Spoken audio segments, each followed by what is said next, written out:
Expatrié. Nom, adjectif. Vient du grec exo et patrida. Se dit d'un individu qui réside dans un autre pays que le sien. La semaine dernière, on a essayé de mieux comprendre qui étaient les expatriés français. Ces Français et Françaises qui ont quitté leur pays d'origine pour suivre une opportunité professionnelle, pour assouvir une envie de renouveau, pour répondre à un besoin précis, voire même pour suivre le grand amour. Il me semble que l'une des critiques que j'ai le plus entendues sur les expatriés au cours de mes recherches, c'est que la temporalité de certaines expatriations les empêche, du moins dans l'imaginaire collectif, de s'imprégner de la culture du pays d'accueil, de s'intégrer. Quand on déménage à l'étranger avec une date de fin, pour moi, personnellement, c'était rassurant parce que je me disais que j'allais vivre une superbe expérience à l'étranger, mais qu'il y avait une fin et que j'allais pouvoir retrouver mes proches et retrouver notre vie française. Ça me rassurait, j'avais de la visibilité. Et quand tu déménages à l'étranger en sachant que c'est pas définitif, tu t'investis, je pense, différemment. On s'investit différemment. Vous venez d'entendre Sherazade. Elle et son mari sont en Californie, en contrat d'expatriation et en pleine préparation de leur retour. J'avais aussi discuté intégration et assimilation avec Leila. Souvenez-vous, elle était dans l'épisode de la semaine dernière. Fille d'immigrés, elle est née et a grandi en France et a décidé de vivre à Londres depuis quelques années. Je suis française, de parents qui sont venus du Maroc et donc nous, avec mes sœurs, on est nés en France. Je n'ai pas besoin de m'intégrer. En revanche, mes parents se sont intégrés à la société française. Ils sont arrivés avec leur culture, leur langue, tout ça en fait. Donc ils se sont intégrés, ils ont commencé à travailler. Ce que je regrette, techniquement, c'est que nous finalement, en fait, moi en tant que Française au Royaume-Uni, je m'intègre dans la société puisque je travaille, j'y vis, je vais faire mes courses, je vais faire mon sport, donc je parle en anglais, etc. Mais aujourd'hui, ce qu'on demande en France aux personnes étrangères, on leur demande de s'assimiler. Alors que nous, Français, quand on arrive dans un pays étranger, on ne nous demande pas de nous assimiler à ce pays. On continue à garder notre culture, notre langue. Tout ça, en fait, on ne le demande pas ici. Par contre, on le demande, par exemple, aux immigrés de s'assimiler, en fait, de tout effacer, de faire comme si ils repartaient de zéro. Alors que moi, quand je suis arrivée ici, je suis pas repartie de zéro. Il y a ce communautarisme français qui existe ici. On reste pas forcément qu'entre nous, mais on reste souvent entre nous. On parle notre langue, etc. Et il y a personne qui nous pointe du doigt. On ne va pas demander ça à un Anglais qui arrive en France. On ne va pas lui demander de s'assimiler à la société française. En fait, on n'est pas tout le monde sur le même piédestal.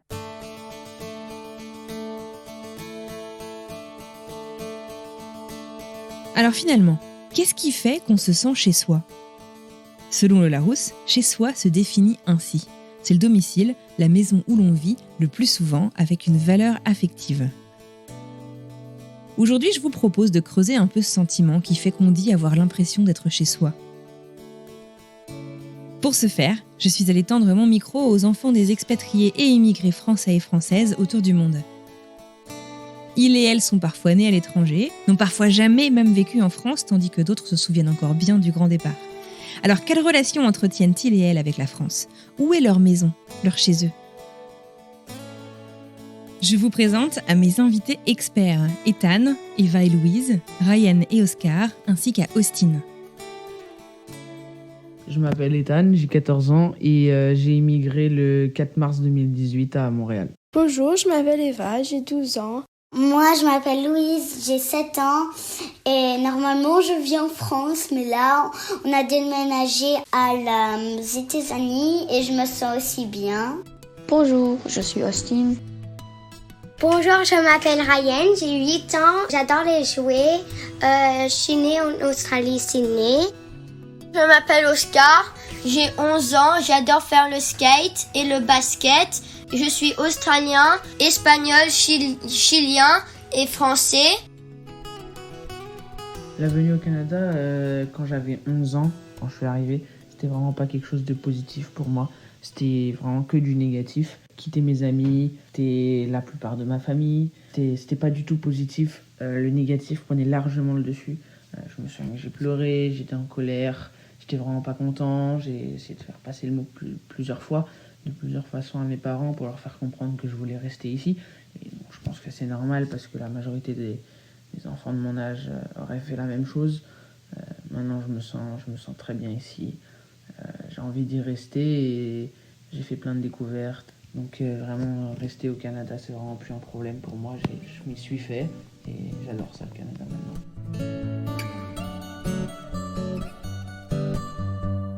Enfin, quand ils m'ont dit qu'il fallait qu'on déménage, j'étais triste, bien sûr, parce que c'est la France, c'est ma maison. Enfin, c'est là où j'ai habité presque toute mon enfance. Donc, bien sûr, j'étais très triste. Mais je savais qu'il y aurait peut-être des choses nouvelles et que je serais peut-être contente là-bas. En fait, quand mon papa et ma maman ils m'ont dit qu'on allait déménager aux États-Unis parce que c'était leur maison avant avec ma sœur, et ben j'étais un petit peu triste de laisser ma France parce que c'est vraiment ce que j'adore là-bas, parce que il y a plein de trucs que je connais, que j'adore. Et quand je suis arrivée ici, je me suis dit je vais avoir un pas mal de temps, et je me suis fait plein de nouveaux amis et j'étais très contente. Mais au début, j'avais un petit peu peur, donc je l'aime bien en fait.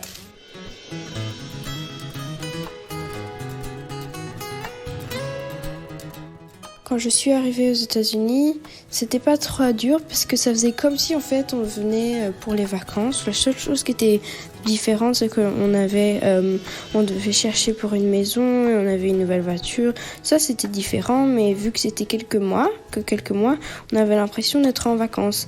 C'est après, quand on a passé Noël et tout pendant au moins un an, ça a commencé à devenir comme si, quand on a commencé à prendre l'école et tout, ça a commencé à faire comme si on vraiment vivait ici. Et c'est là où ça a commencé à tout nous manquer.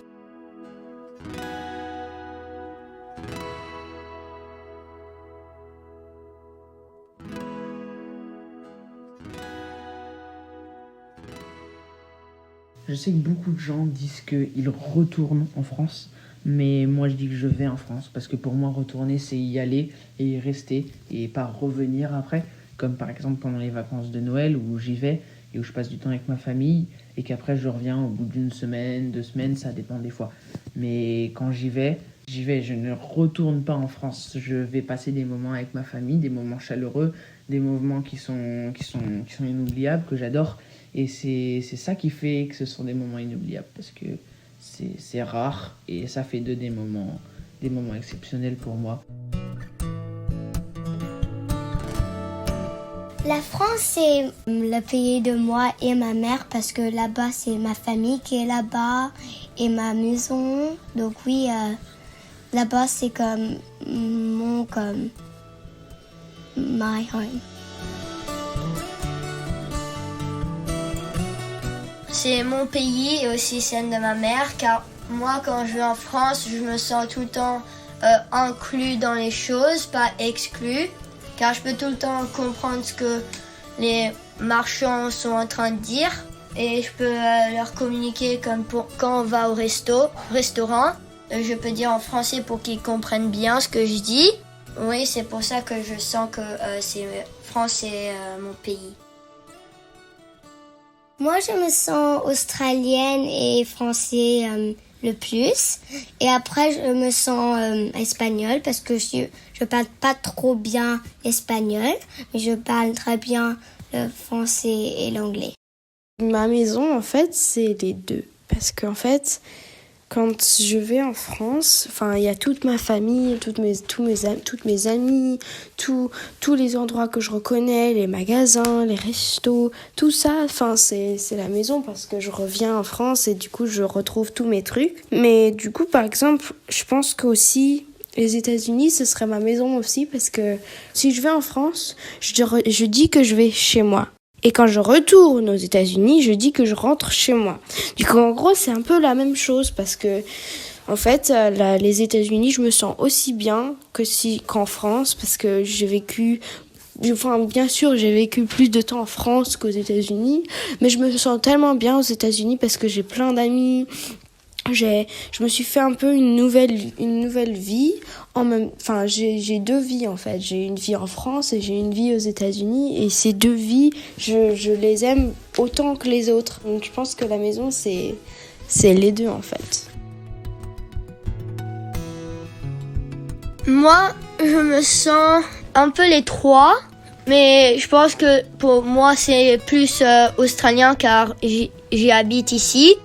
Et pour la France, c'est mon pays car on a une maison là-bas et je me sens tout le temps inclus. Donc c'est un peu juste en dessous l'Australie. Le Chili, je suis jamais allé là-bas, mais je me sens quand même un peu chilien car à la maison on mange français, chilien et à la maison on fait les traditions chiliennes et françaises. Et aussi bien sûr toutes les traditions australiennes.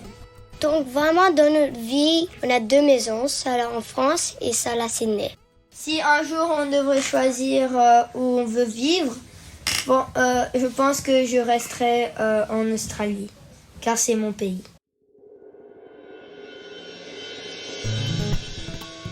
Je pense que avec le Covid, c'était un peu plus dur parce que notre famille, sans Covid, elle serait peut-être venue nous voir plusieurs fois pendant le Covid. Donc ça aurait peut-être fait qu'elle nous manque moins, mais là, pour le moment, elle nous manque beaucoup trop. Ça fait trop longtemps qu'on les a pas vus. Donc là, je pense que quand on va les revoir, ça va faire beaucoup de bien.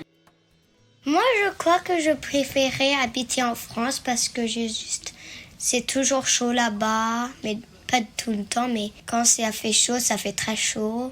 Et j'adore la mer, j'adore le port. Pour moi, je resterai toujours français. Ça fait 4 ans que je vis au Canada et donc j'ai forcément passé plus de temps, ayant émigré à 11 ans, en France qu'au Canada. Mais même quand j'aurai 50 ans, 40 ans, quand j'aurai passé plus de temps au Canada qu'en France, je me sentirai toujours français parce que c'est d'abord ça ma nationalité. C'est mon pays, ma nationalité, c'est de là où je viens, c'est ça. Pour moi, dans mon cœur, la France, c'est mon pays.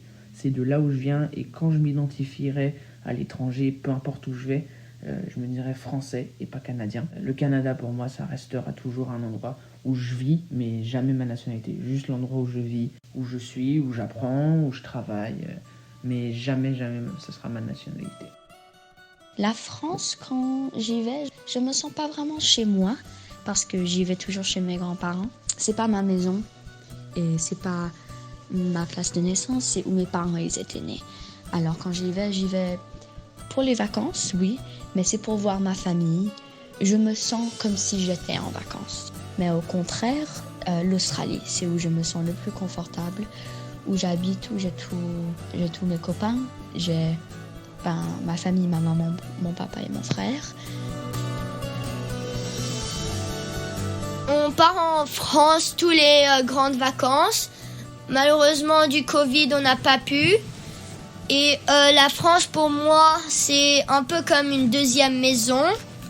Et moi aussi, comme France, c'est une deuxième maison parce que on a la famille de ma mère qui est là-bas. Quand on est en Sydney, c'est un petit peu comme la France parce qu'on va à l'école française, lycée Condorcet, et là-bas on parle français, donc ça sent un petit peu comme c'est la France. Normalement, si je devais choisir une ou l'autre, je choisirais la France, bien sûr, mais je dis là les deux parce que c'est vraiment ma maison, et si j'allais en France, je dirais que c'est ma maison, et si j'allais dans l'autre, je dirais que c'est ma maison. Et pour la France, vraiment ma maison, c'est parce que je vois ma famille et qu'il y a plein d'autres trucs à faire qu'ici. Et si j'étais aux États-Unis, je pourrais voir mes amis, voir ma meilleure amie et faire plein de trucs ensemble et avoir de la fun en fait. Moi, quand même, je me sens australienne. Si quelqu'un me demande, je dirais que je suis australienne, mais que mes parents sont français. Je me sens de moins en moins français, mais c'est pas quelque chose de mal. Je veux juste dire que je suis beaucoup plus connectée à l'Australie. Moi, j'adore la France Car tout le temps quand on va en France, c'est tout le temps, il fait hyper chaud quand on va pendant l'été en France. On va à Port-le-Cat où il y a une plage qui est très bien avec des petites vagues et c'est très bien pour nager. Et aussi il y a des petits cafés autour de notre appartement et des fois on va au port où se trouve notre tati et tonton. Et on va chez eux pour manger quelques soirs avec notre cousin. Moi, j'adore la France d'abord parce que quand on va là-bas, on a besoin d'aller à l'aéroport et j'adore l'odeur du aéroport. Vous l'avez sans doute compris, mais je vous le dis, airport, c'est donc l'aéroport. Et j'adore comme faire des petites marches avec mon cousin et ma tati.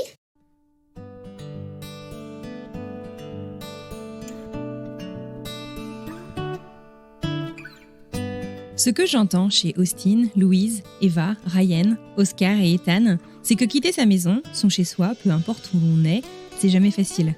Mais qu'on peut se recréer, et ce fort heureusement, un cocon là où l'on vit. Je trouve aussi un peu rassurant le fait qu'aucun d'entre eux n'en veuille à ses parents de l'avoir arraché à sa vie d'avant ou déraciné.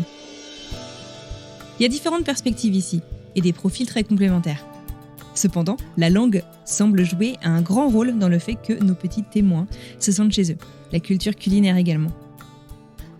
Avant de recevoir leurs histoires, je pensais que quand ils et elles avaient vécu en France avant de venir à l'étranger, l'attachement serait beaucoup plus profond que chez les autres, et en fait pas du tout. Et c'est d'ailleurs l'exemple de Ryan qui nous parlait depuis Sydney, et qui choisirait la France si elle pouvait choisir entre les deux pays alors qu'elle n'y a jamais vécu.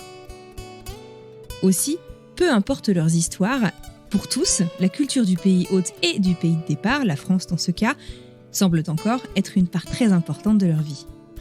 Alors est-ce que c'est ça l'intégration ? S'adapter à un autre pays, une autre langue, une autre manière de vivre, voire même de penser, sans pour autant en oublier les siennes ? La fin d'année, peu importe nos croyances respectives, est souvent l'occasion de réfléchir à ce qu'on a fait cette année, à qui l'on souhaite être, où l'on souhaite conduire sa vie. Et l'on met souvent ces constats en parallèle avec là où on en est aujourd'hui. Personnellement, je trouve ces témoignages pleins d'espoir. J'adresse un immense merci à tous nos témoins et plus particulièrement aux enfants, car c'est vraiment pas un exercice facile.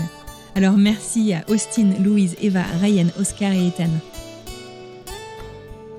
Je serais curieuse de savoir ce que tout ceci vous évoque. N'hésitez pas à nous retrouver sur les réseaux sociaux, Instagram, Twitter, LinkedIn et Facebook pour nous dire un peu ce que vous en avez pensé et ce que ça fait résonner en vous. L'équipe de French Expat va se reposer et célébrer les fêtes de fin d'année pour vous retrouver en pleine forme dans quelques semaines. Bien entendu, vous nous connaissez, on n'est pas du genre à vous abandonner. Vous retrouverez dès mardi prochain l'épisode que vous avez le plus écouté et recommandé autour de vous au cours de la saison 2, mais remixé et habillé pour l'occasion comme on le fait depuis quelques mois.